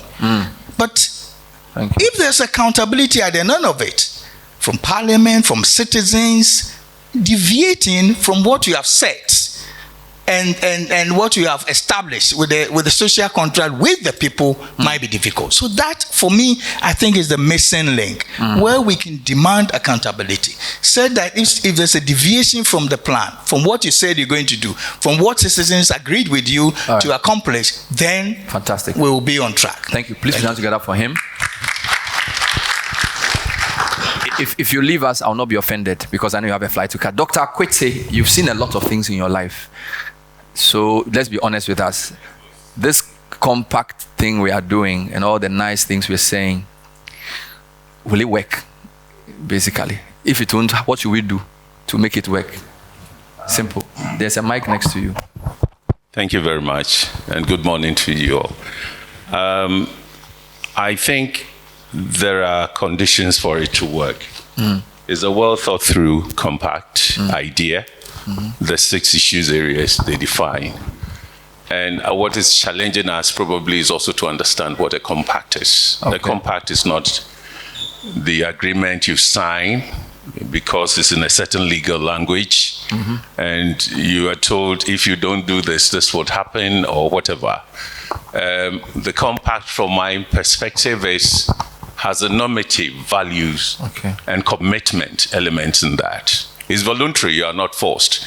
But if you come to a common reason that at the end, closely end of our 30th year, okay, as a fourth republic, a multi-party constitutional democracy, the one that has lasted long, and we're about to transition to the second generational span. The youth we are talking to are going to take over, whether we like it or not. I mean, I see Kwesi Prempeh here. If you look at him, that is 30 years now, or he was 30 years ago, and he should be 60 now, and he's out of leadership. And I think we ought to wake up to the fact that what democracy does is it gives you the opportunity to prepare your human resource too, that will take over at a certain point in time and build on what the nation has defined as its vision and what it wants to achieve. And so from that perspective, I think the 6 areas the compact addresses has been put forward by a critical analysis of our failures and the confusion we see, the clarity of what should be prioritized, which we're all confused about. And I take it from the perspective of development planning, and I like the NDPC taking the lead. My beef is simple. In the last 30 years, a stable multi-party democracy, we've not been able to handle long-term development plans. And the compact is 25 years. The agenda it sets, that is equivalent to a long-term development plan.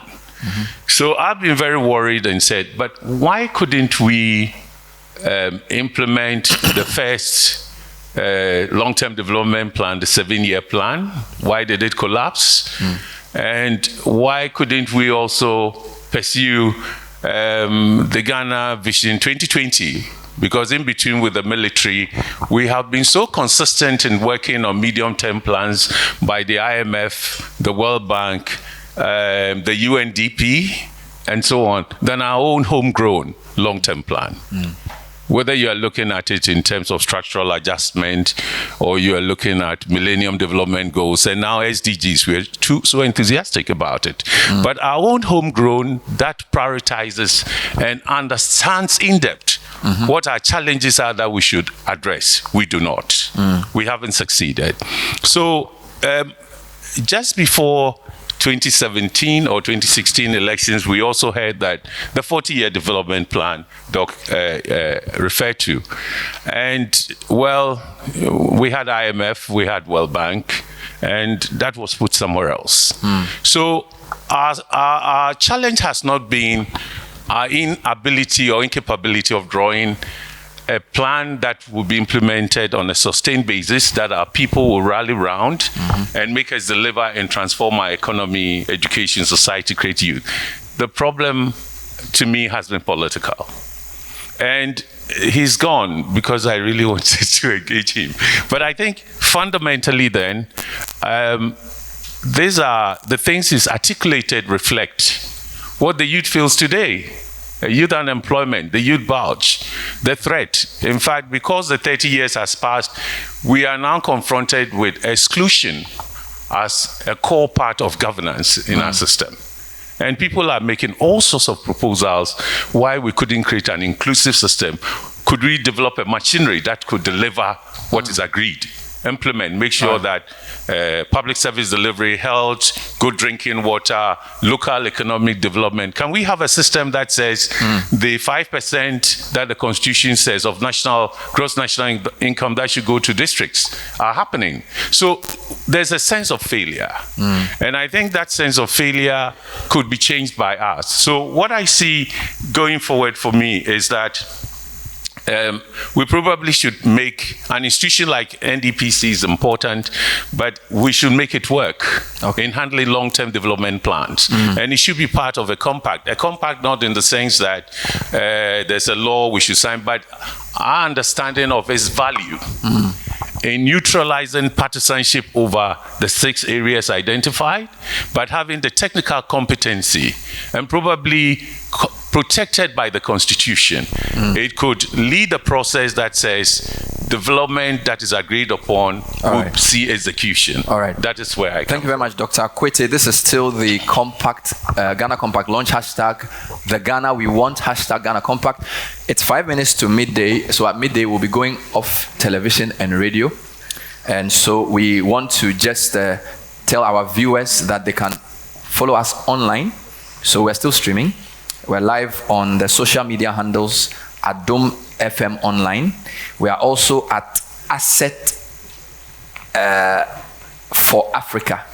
ACET for Africa, that's the handle. ACET for Africa. And also streaming at Ghana Compact. So if you're following us on radio or television and you do not want to miss the rest of the conversation in 5 minutes, please follow the stream at ACET for Africa, ACET for Africa, or at Ghana Compact or Adom Online, I believe it is, and then you'll be indulged with the comments. So we're still live. Thank you, Dr. Akwete. So the preamble is for the three of you. Same preamble. I'll start with Dr. Chumesi. So we have four thematic areas and then 3 constraints. 6. Okay. So gender equality, youth education and skills, private sector development, health, and climate change. And then we have what we call the 3 binding constraints, which are the Constitution, no longer fit for purpose, a weak fiscal framework, yeah, that's your area, that has failed to keep governments from running huge budget deficits and borrowing excessively to plug financing gaps. This is so eloquently written at the time that we are in. And of course, frequent changes in policy direction. What are your reflections on our approach and our areas of emphasis? Are we on the money? Do we need to tweak anything as an economist, Doc? Good morning, and thank you very much for the question. I would also like to thank the organizers and stakeholders of the Ghana Compact for the opportunity to share my thoughts. And indeed, when I read the document, I was excited. Why was I excited? Because I think that partisanship is taking too much of a center stage in our national discussions, particularly in our quest as a country for economic transformation. And why do I say that? The Compact is seeking a consensus, a national dialogue around economic transformation of this country. What do we want as a country in terms of our economic development? And particularly, it talks about commitment around policies that will improve the fiscal health of the country, and then a long-term vision of economic transformation and strong systems. And for me, I think the strong systems is what we need. We know as a country, when President Obama came, it should not be about strong men, but about strong institutions and systems in place. When the Prof was talking about national development plans, we have walked this journey over time, historically, when you trace development plans. But when you look at it, you see that all of them are set aside whenever there is a change in government. So what are the systems that are in place to ensure that leaders do not have the option to set these policies aside? I think looking at the trajectory, our longest development plan attempt was the Ghana Vision 2020, and that lasted for 5 years. So it tells a lot about the need for us to look at our economic development in a more nuanced way to know where we want to get to. Issues of macroeconomic instability that consistently leads us to the path of every time seeking an IMF bailout, for example. When you look at the data, you see that indeed it boils down to fiscal indiscipline. And the fiscal indiscipline, you can also track it to the cyclical nature of our elections. So it's an issue. If we have a compact that seeks to set out the modalities, there was the Fiscal Responsibility Act, which in a period of a major shock, it was set aside. I think something like that is what will keep managers of our national purse in check, so that you do not have the pleasure to to do as and when. And when it comes to critical sectors such as education, health, and all others, we have a goal as a country where we want to. So it's not like somebody decides that promises X, Y, and Z, and for that matter, all the limited resources must be channeled into that. When it comes to revenue mobilization, for example, we know that as a country we have struggled. So the question I ask is, yes, because of the informal nature of our economy, generating direct tax revenue is a challenge. Generating indirect taxes also is an avenue that is used, but also poses some challenges in terms of the impact it has on inequality. But then the bigger question I ask is, what about our non-tax revenue? What are we realizing from our natural resources? For instance, because we cannot generate the tax revenue, but we are a resource-rich nation. A compact can come in to say that this is what we want as a country from our natural resources. These contracts that have been signed, they elapse, and when they do, going forward, this is what we want, so that we do not continue to repeat the mistakes that have been done and then end up coming to rely on only tax revenue mainly from our natural resources. So I believe, that is my take on that. I think that's wonderful, putting us together. Wow. So clearly for you, the fiscal is the wild thing. Now you are with the Institute of Fiscal Studies, so I will jump for now. I want to go somewhere else. I'll come back there. Franklin, what are your thoughts on the compact? Imani is very out there, using that Ghanaian expression. We hear you a lot. You do a lot of advocacy type thing. Where do you think this compact sits in this attempt to create a better society? Well, thank you very much, and good morning to everybody. Thanks, Dr. Amoako and the team. I think for me, this is a perfect marriage between policy activism. I think for me, this is a perfect marriage between policy activism and technocratic practice or technocratic experience. Why do I say so? We've been shouting at government, some of us at least. I see another champion of activism sitting in there, and a number of them seated, Prof. Prempe and co. And I think we've done quite a lot in terms of holding government to account, right? But I also see that there's an opportunity to, as it were, escalate these to a level that the politicians probably will be comfortable in listening to us. And I see this as an opportunity where we are not necessarily shouting at politicians, but essentially shouting along with them to understand the issues that matter. You know, what interests me about this conversation actually is that I think a couple of weeks ago, Dr. Kwete and myself were part of a meeting John Mahama organized. John Mahama put together, and I see a question which we have here, actually not a question. I see the hashtag, the Ghana we want, right? And I think President Mahama's engagement with CSOs brought out one question. What do we want as a country? The Ghana we want. And almost everything that is being said here was said in terms of the answers that were provided by a cross area of civil society activists. And so I already see a win already, that if the president, well, maybe because he's in opposition, that I think there's some commitment to that Ghana we want. And I think this compact actually helps us get closer. But I want you to know that the Ghana we want is we took it first. It's not John Mahama that took it first. So it's for us first. Yes. No, I agree with you. I'm just joking, Franklin. Don't mind me. I mean, isn't it nice to have the same thinking around a hashtag? Please ignore my tomfoolery. Franklin, thank you for your opening remarks. Let me come to Leslie.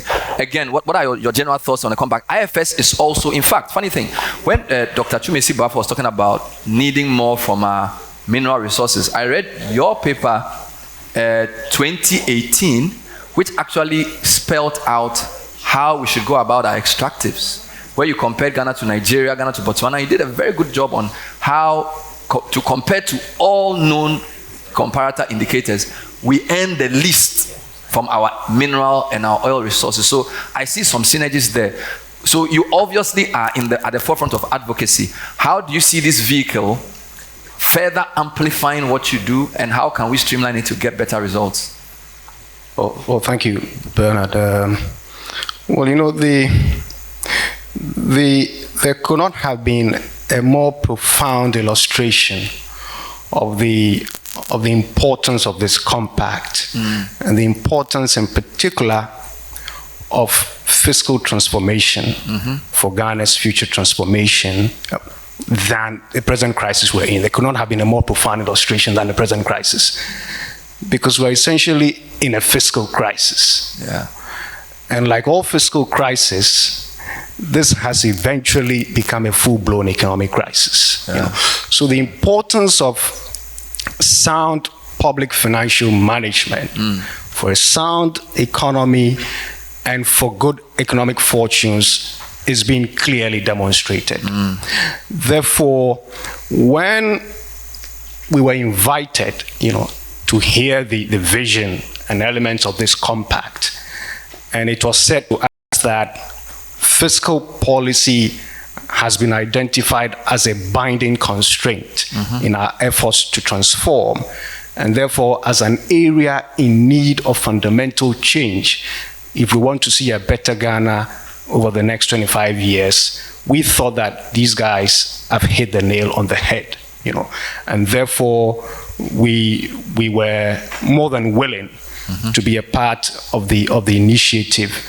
And perhaps to give you a flavor, because you touched on the issue of revenue mobilization and natural resource, to give you a flavor of the thinking we're doing, obviously we have had a culture of borrowing more than is prudent, and if you do that over time, your debt service obligations pile up. Eventually you run into problems. And in terms of what needs to be done in the technical work we have done, IFS and ACET, we've tackled revenue issues, a fundamental one of which is natural resource revenue mobilization. In the work that we did, led by Dr. Said Boachi, my colleague, we discovered that relative to other developing countries, which on average capture about 50% of the value added from their natural resources into the national treasury, in Ghana we captured just around 20%. So clearly is an area for massive change if we are to raise our revenue generation from about 15% now to the average for our peers of more than 22%. Okay. On the expenditure side also, we have thought about how to address the rigidities in our budget. We have thought about how to deal with the expenditure inefficiencies, that make things cost more than they should do, and therefore push us to borrow more than we need to borrow to accomplish the things we need to do. Fantastic. Just have 5 minutes to go, so I'll just take a final couple of comments from everybody. Dr. Akwete, any thoughts around decentralization, local governance? I know it's an area you've been strongly working on in the past few years. Yes, broadly it's about institutional reform. All right. And I think if we agree on the 6 areas identified, which I think responds to our needs generally, it's not just the failure of past long-term plans, but the lack of a machinery that would bring us together in delivering it. I think the politics gets too much in the way, and the implementation machinery of the state is local government. In fact, the executive government in general. And in a recent, because I have 5 minutes or less, in a recent survey by the post-election survey by CDD, I think we heard a lot about how people want to elect their MMDCs. But at the heart of it, what I consider to be a very significant finding was people saying the local government system doesn't work. They all dismissed it. And that was a higher percentage, 78% of the respondents. So that tells you the issue, because you need implementation, and we are very bad with implementation. The way the politicians or the parties, the partisanship and the polarization has undermined the public service, the civil service. So we think that we ought to look at, that is how NDPC comes in. How do we make policies after election, a national agenda that is to be implemented by state institutions and not easily pushed aside by politicians. It's a very important thing. And the second point that I would end on is that if we are going to do that, we can also look away from the political parties, their behavior.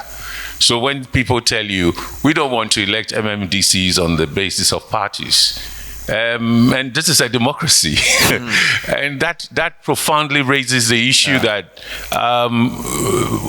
can we continue to exclude parties and deliver institutional reforms, or do we have to resolve that issue? Can we have both MMDCs, competent people to do technical work and deliver, but also institutions that have been reformed to enable them pursue these goals? Those are the things we are playing with. We think we can build consensus. Compact is also about building consensus. We could build consensus about those two ideas. We can elect our chief executives without parties, but if we want to reform our institutions and make them work inclusively for all of us, we need to reform our parties and the institutions. Fantastic. Thank you very much, Dr. Akwete. Dr. Priscilla, your closing thoughts on the way forward? Thank you once again. I believe that in my closing remarks is that the compact is critical. And as a country, we know that our over-reliance on imports is a problem. The current sharp challenges, depreciation of the currency tells us. And indeed, it is evident in the budget that about 45% of the items in the import baskets can be competitively produced locally. And so going forward, what is our strategy towards import substitution, industrialization? We always hear it, government touts this. What are the actions and what are we getting out of it?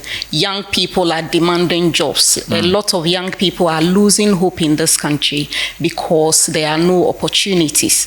The way to create those opportunities is for the productive sector to work and for people to find jobs. And I believe that going forward, even within the current global economic crisis, that Ghana is struggling to find its feet amidst the multiple shocks, is an indicator that we need to look within and find solutions within. At the end of the day, the Ghana we all live in is the country we have.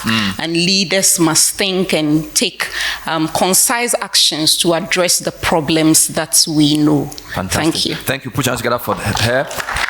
Franklin Kujo, your closing thoughts before I come to Leslie. So the compact is here, and I think we should all do everything we can to make sure it works. That's all I've got to say. Wow. I like that. Well, yeah, Bernard, I mean, in thinking about what this initiative needs to succeed, my simple message is that we all need to remain engaged. We need to maintain the commitment. It is when we give up, that this will fail. Thank you. Fantastic. Put your hands together for the panel. We've had a panel discussion involving Dr. Kojo Mensah Brompa, who's the Executive Director of NDPC. Had to leave earlier on. We also had Franklin Kujo of Imani, Dr. Emmanuel Akwete of IDEG, Dr. Leslie. You are doctor? Okay, Professor Leslie Dwight Mensah of IFS, and Dr. Priscilla Chumesiba for Senior Lecturer, University of Ghana, Department of Economics. Put your hands together for them. Oh, you were joking. I didn't know. So thank you very much. Please take your seats. Mavis will come and correct that. Now, who's Mavis? So, before we go to Mavis, there's a big team of people from ACET who have championed this. And I think Mavis is the chief driver of that group. Mavis also, Jemfi, put your hands together for her. She will come and thank us, give us the way forward, and then we'll do the final poem if Chief Moment is around. So, put your hands together for Mavis. I need a mic. Okay. Thank you. Thanks, Ben. Good afternoon, ladies and gentlemen. I'd like to begin by saying a very big thank you to every single person in the room today. You've given up 2 hours plus of your time, which demonstrates your commitment to working together to build the Ghana we want. I'd also like to say thank you to all of our friends and colleagues online and on the various radio and TV channels. I'd like to take this opportunity, as Ben said, to recognize that this is not something that has been built just by ACET. It was the brainchild of Dr. K.Y. Amoako, and I'm one of the very few people who are honored to work with Dr. K.Y. on a day-to-day basis. So can we give him a big round of applause, please? As KY said, you know, he was a child of independence and a child of Africa, but today he's a child of Ghana. And he's stepping up to launch the compact because it is fundamental to our future. And he has put together a group of compact partners. And anybody who's worked in this space knows it's not easy to pull together the group that we have pulled together on the compact. And most of them are laughing at me right now because they know that it's been a fun and at times challenging journey. But every single time we pulled it together, every time we hit a brick wall, KY would pick up the phone and they would come together to engage. And that just gives you a sense of the journey that we've started. So our partners are CDD, IDEC, IFS, ISA, Imani, Afrobarometer, Right to Play, NetRight, ISODEC, WAXI, the Youth Bridge Foundation, and the Ghana Federation of Disability Organizations. Alongside these, we've had a group of institutions who have walked the journey with us. And these organizations are the Council of State, the House of Chiefs, Christian Council, our Muslim Fraternity, Peace Council, the NDPC, the TUC, the AGI, members of the Compact Leadership and Advisory Group who are eminent representatives of Ghana, and our friends in the Compact Advisory Group. On behalf of every single one of us in these different groups, I would like to say a very big thank you. We are grateful for the tremendous support you have shown us in the room today as we embark on this journey. I was heartened by today's discussion, and I took away 3 key points. The compact is critical and it's important. I believe somebody said, we need the continuity for the Ghana we want. My second takeaway was that this is not a journey any single group can do. It must be done by every single group in society, the young, the old, different religious groups, different political parties, different classes in society, different ethnicities. We must all come together to build this compact. Because the compact is not just a piece of paper. It's a social contract between Ghanaians, taking a journey towards the Ghana that we want. And the third point I took away today was, let's stop focusing on the problems and start working together on the solutions to build a Ghana we want.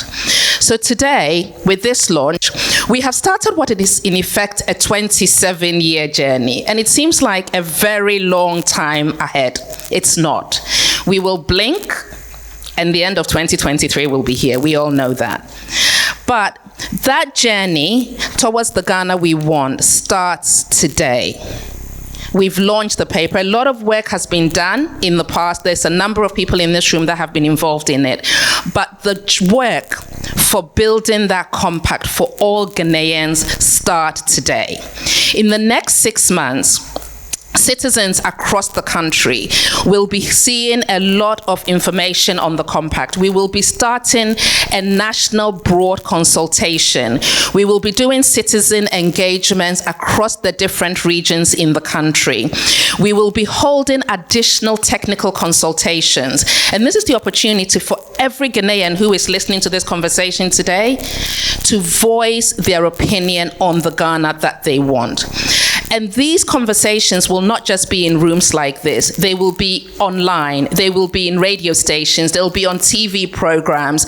They will be on Twitter. They will be on YouTube. And so if you are not part of the conversation, it means you're choosing not to be part of the conversation. And we hope every single one of you will choose to be part of the conversation. These different conversations will culminate in what we are calling the National Convention. The National Convention will happen in June 2023. And at that national conversation, we will have the compact document, and that will represent the agreement of the Ghana we want to see by 2050. So by the time the new president starts in January 2025, the journey will be walking towards the Ghana we want to see by 2050.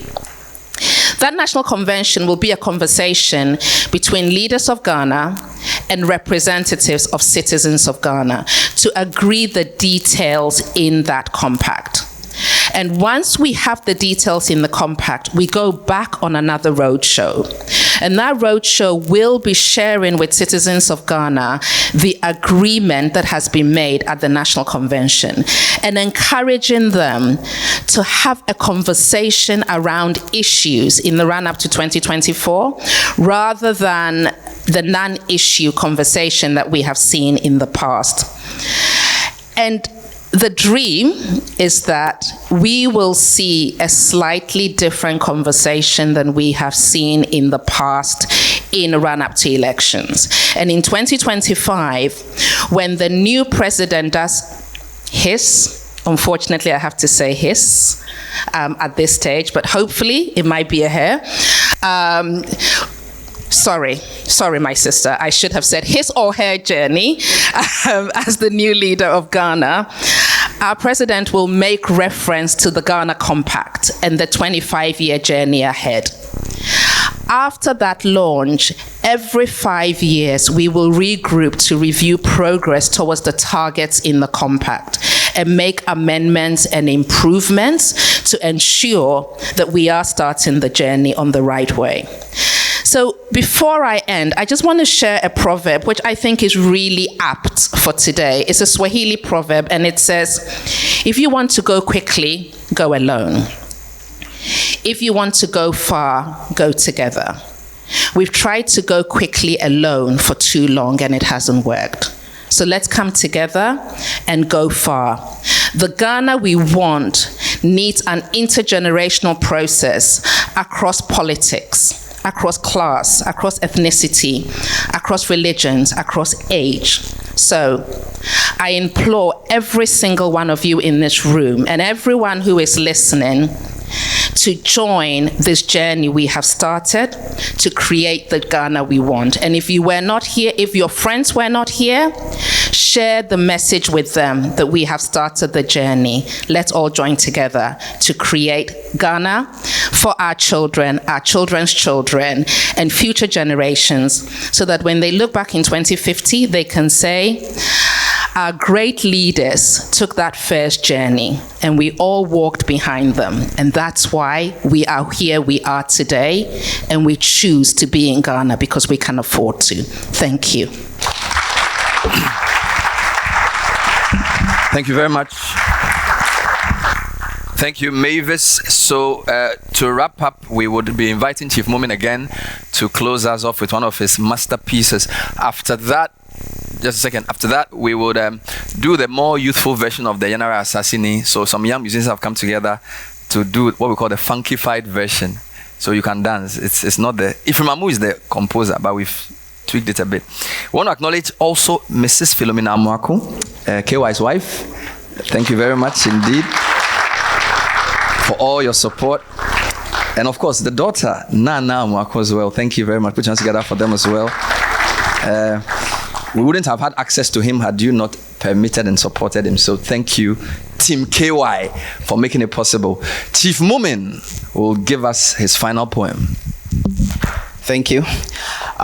We shall live here today with the conviction that it is possible. It is possible. That we too can be among the high and mighty of this world, that our cities can be connected by bullet trains and ooze with magnificent buildings like pyramids touching the heavens within a well-planned ambience of greenery, serenity, and timeliness. It is possible. That we can be worth more than our gold and cocoa and oil buried in our earth, and that the single most important resource which we can harness to drive our progress is our passion, our competence, our energies, and that the lawyers, doctors, engineers, architects, political leaders that we need to drive our progress and develop our own homegrown solutions can come from within us. It is possible. That we can create strong and efficient institutions in Ghana. That the ordinary Ghanaian doesn't have to go through hell or pay a hell lot more to get a passport, a driver's license, a business registration, a Ghana card, or any of such public service. That when you press the switch, the lights will come on. When you turn the tap, the water will flow. When you hit your rubbish, the collectors will come. When you fall ill, the ambulance will appear. That the only qualification you need to get a job, a contract, or a scholarship is not who you know, but it is possible. It's not who you know, but what you know, who you are. It is possible. It is possible that we can fulfill the aspirations of our founding fathers and mothers, and that we can make this country truly great and strong. We can build the Ghana we want. It is possible. It is possible. It is possible. But that's it. Thank you. And before the song, just a quick note for the media. If media want interviews, Professor Ebu Texan, Professor Kwesi Prempe, Mavis Owusu Jemfi, Professor Teshua Menu have kindly agreed to do the interviews with this backdrop. So media people, these are the people you get for the extra interviews. Can we rise the song from Richie and Co. Yenara Assassini. After that, we have packed lunch for you. You can pick that on your way out. Thank you. We'll see you next time. Bye-bye.